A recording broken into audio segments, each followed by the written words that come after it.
You're listening to Catalyst for Change, and my name is Jessica Huckabee, your host. I started this podcast to learn what makes people resilient after challenging events and how they've used those series of events as a catalyst for change in their life. You'll hear stories of resiliency and strength, so get ready, sit back, and be prepared to be inspired. Today, my guest is Melissa Rohlfs. She's a certified holistic health coach, a life coach, and helping busy women break free from sugar and stress and emotional eating so they can be calm and confident and in control around food, around sugar, and in stressful situations, and also in their bodies and in their life. She's committed to empowering women to break free from dieting, emotional eating, and self-image issues so they can ditch the diet mentality and feel empowered in their own skin. After her own tumultuous history with food, withholding, and then later binging, she learned how to deal with the core issues around her broken relationship with food. As a result, she felt called to go to school and learn to teach other women how to do the same. She graduated from the Health Coach Institute as a holistic health coach and life coach in 2018 and is the proud owner of Free to Be Coaching. She is a proud Boilermaker alumni living in Tucson with her husband, Chad, and 2 kiddos. In this episode, we'll talk about her PTSD diagnosis that she received after becoming a new mom. And that PTSD was related to childhood experiences.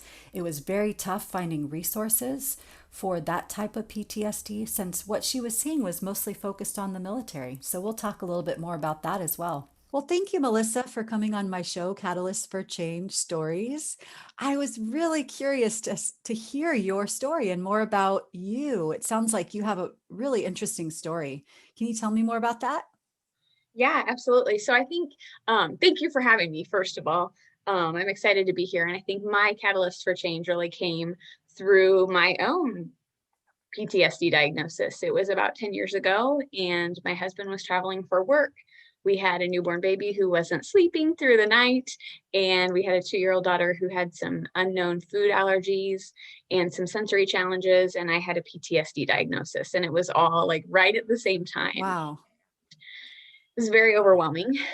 I was very much an emotional eater, so I was getting through that season by living off of Oreos in the pantry or lattes or just really using sugar as my vice to kind of escape or to soothe or to push down the feelings because there were so many from so many things Yeah. going on in our life. But I think the long and short of it is that because of that, I learned about the importance of nutrition on overall health. Obviously, weight is a part of it, but beyond that, physical health, mental health, emotional health, and just Yeah. really that was my moment that really changed me and changed the way that I think about food and my relationship with food and myself. And it brought about this amazing healing and transformation, but it was really, really hard.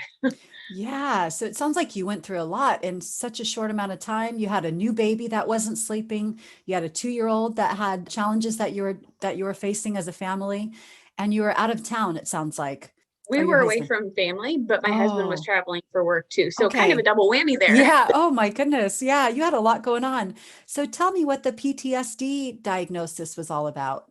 Yeah, it was a result of childhood trauma. And it's such an interesting thing, Jessica, because I didn't know that I had that. I didn't even think that it was a thing for people that were not in the military, because I think I had always associated PTSD with military. So I had begun to meet with a life coach because here I was at home with these babies and kind of feeling a little bit lost and overwhelmed as a woman and as a mom. And I had this amazing collegiate experience and this career, and put that on the back burner to stay home and be with the kids. And I was struggling with that.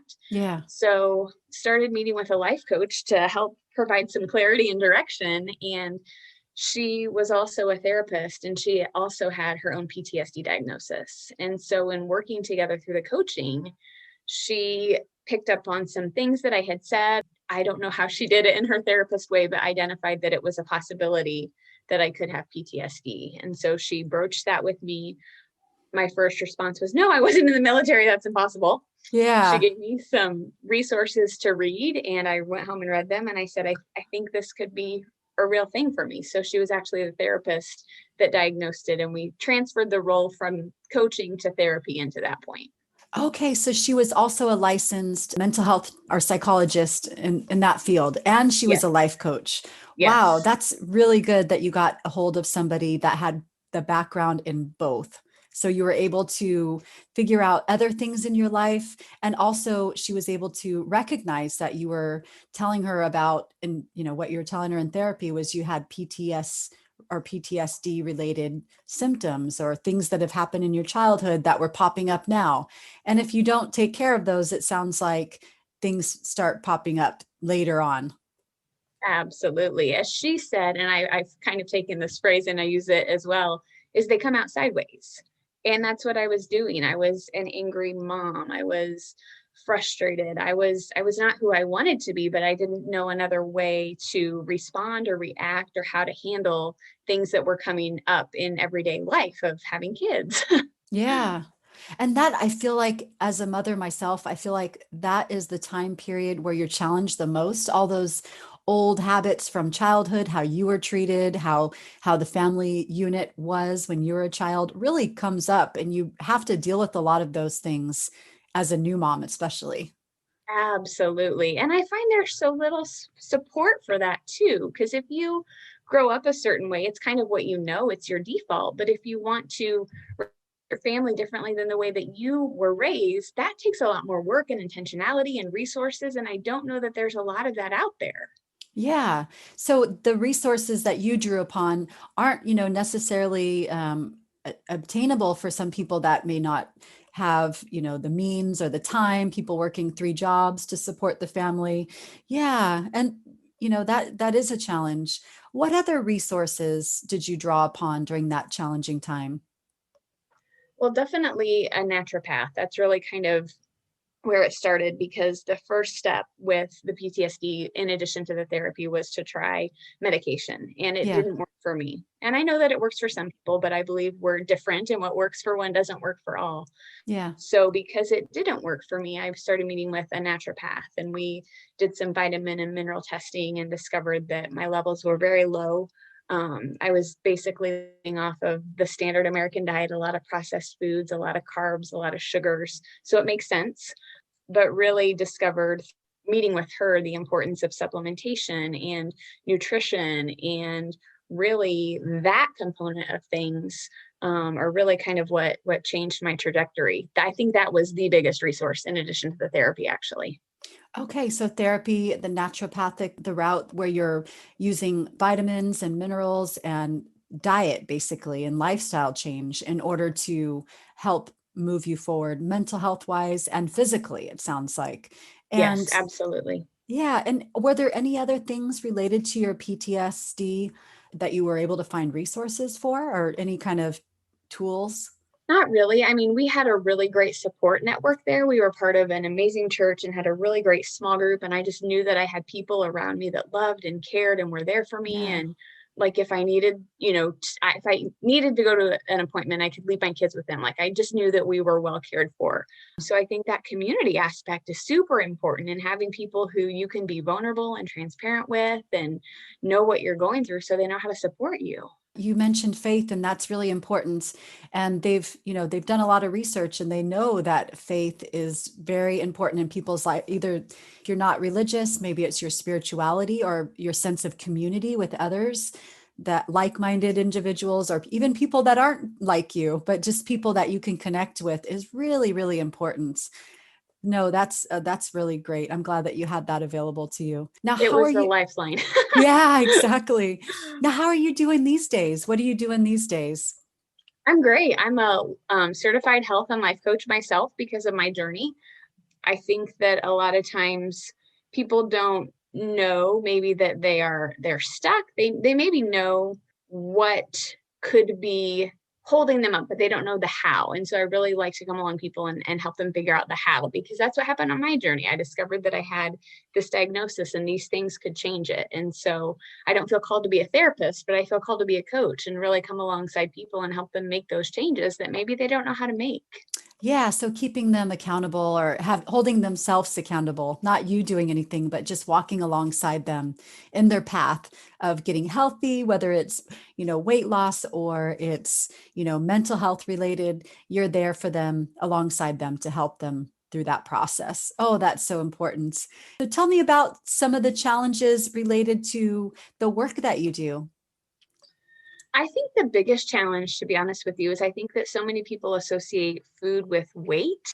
And so I think a lot of people might feel anxious, or they might feel overwhelmed, or they might be emotionally eating and they may not have the weight as a concern. But I think we associate food and weight only as being one and the same, whereas really health is so much more than that. So I think for me, my challenge is really sharing the importance of holistic health and looking at the whole person and how the physical health is connected to the emotional health and the mental health and the food. And because I think we just have Yeah. a narrow view of food and only associate it with weight. So it's hard to kind of broaden people's perspectives, I think.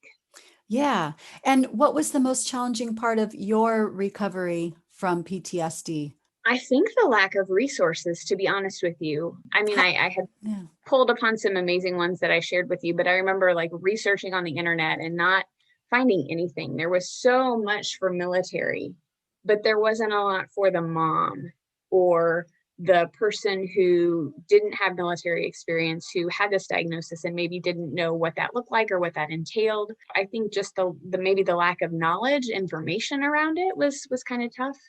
Yeah, it sounds like that would be tough because you have this, PTSD and you're like, okay, what do I do with this now that I know what's going on with me and where do I turn? And as a mother, it's a different thing than having it from a combat situation. It's the same diagnosis, but different situations, and they're going to be treated differently. And maybe the therapy or whatever the treatment plan would be different. So finding those resources for someone like yourself that's a new mom that's dealing with family issues, family challenges, and how to work through those. So that therapist, life coach really was a great resource for you. Now, how did you find her? We had moved to Illinois and I was running a women's networking group, and it was so fun. I really loved it. But she joined our networking group and I just really enjoyed her personality, started talking with her, and I'm like, I think I need some coaching because I'm feeling kind of stuck. Yeah. Okay. And what are some of the first things that she had you do? Oh gosh, that was a long time ago. I think, we established some goals, and I'll never forget one time. And I don't remember if this was in the coaching component or the therapy component, but she was talking about, well, how do you feel? And I'm like, I don't know. Cause I was so disconnected from my feelings because I had Yeah. used the food and the sugar to push them down. And so Yeah. she worked with me a lot, and this might have been more the therapy route, but worked with me a lot on feelings and learning to identify emotions and being able to verbalize them. But I think initially it was a lot of goal setting and what do you want and what are you looking for and how do you change? And Okay. Is that the typical life coach experience that someone may have with the life coach or a, a therapist? Is like setting goals. It sounds like that's typical, but it could be different. I'm not quite familiar with that. yeah, with coaching for sure, that's one of the first things we Yeah. do in a session is we figure out goals and really get to the why behind the why of why is this important to you? Why are we going to make these changes to meet Yeah. your goals? So absolutely in coaching. So that may have been more the coaching side. Oh, okay. Oh, wonderful. Okay. So that's more of the coaching side. Okay. Now, what would you say to other people, women, and especially that may be new moms or going through some kind of life transition and they've been diagnosed with PTSD or a mental health challenge from that popped up somewhere from their past? What would you say to them? I would say it is so important to take care of yourself. And I think a lot of times our society gives moms the mixed message that if you take care of yourself, you're selfish, or if you do something for you, your children will suffer. And I think when it comes to our mental health, our physical health, our emotional health, that is not the case. You cannot pour from an empty cup. And if you are not taking care of yourself, you're no good to those around you. So I really kind of hone in on the message of you've got to take care of yourself. And I think that's so important to keep in mind as women and moms, because a lot of times we don't think or some of us may not realize that, oh yeah, I need to take care of me. Even though I have a million and one things to do during the day for my kids or job or family or cooking, cleaning, all those things, that you really need to fill your own cup. I really agree with that. So, well, wonderful. Can you think of anything we may not have touched on? It just sounds like you're doing such wonderful work. Well, it's been a work in progress. I mean, I wasn't always this way. And I think, my poor kids, our daughter was just saying the other day, she's 12 now. She's like, I remember when I was 2 and you got so mad that the balloon went up in the rafters. And I'm like, I'm so sorry for who I was back then. Aww. I think it's a work in progress, and it's Yeah. really important to be kind and graceful and give yourself, if you can approach things with curiosity instead of judgment, it'll really change a lot of things. Because I used to beat myself up all the time, and it kept me stuck. And what you mentioned about being sorry for who you were back then, I mean, at least you acknowledge, like, yeah, things weren't perfect back then, and don't take it personally when your daughter says that. I like how you don't take it personally. You don't get defensive. You said, I'm sorry that happened, and who I was back then was different than I am today. So no, that's really important to keep in mind, because it sounds like we're always, especially for you, you're always growing and learning and changing and developing. You don't stay stuck in one moment. You don't have to. So I really like that. It's been a real pleasure talking to you, Melissa. And Thank you. It's been great to talk to you. I've appreciated it. And you just have such a great energy. And I'll make sure that our listeners have all of your information in the show notes, and they know how to get in touch with you if they need help. Sounds great. Thank you, Jessica. You've been listening to Catalyst for Change, and my name is Jessica Huckabee, your host. Join us next week for another story of resiliency. And please subscribe wherever you listen to your podcasts, and feel free to leave me a comment or email me at catalystforchange20@gmail.com, or on Facebook, we have a page at Catalyst for Change Resiliency.